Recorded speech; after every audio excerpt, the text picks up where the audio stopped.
નમસ્તે બાળ મિત્રો, કેમ છો? મજામાં ને? આ સમર વેકેશનમાં તમે શું કરો છો?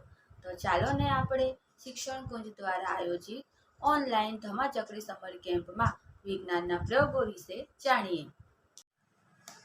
ચાલો બાળ મિત્રો, હવે આપણે વિજ્ઞાનનો એક પ્રયોગ જોઈએ. આ પ્રયોગની અંદર એક ગ્લાસ લેવાનો છે.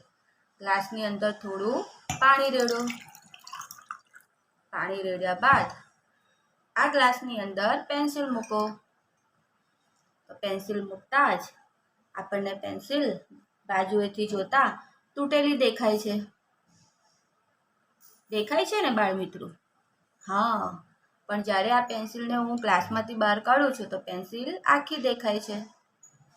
ફરી હું આ પેન્સિલને પાણીમાં ડુબાડું છું તો પેન્સિલ વચ્ચેથી તૂટી ગઈ હોય તેવી દેખાય છે. આવું કેવી રીતે બન્યું બાળ મિત્રો? તો અહીંયા પણ પ્રકાશના વક્રીભવનની વાત થાય છે. પ્રકાશના વક્રીભવનના લીધે સૂર્યપ્રકાશ કે પ્રકાશની કિરણ હવાના માધ્યમમાંથી પાણીના માધ્યમમાં જતા તે તેના લંબથી વાંકું વળે છે અને એના લીધે જ આપણને પેન્સિલ વાંકી દેખાય છે. આભાર.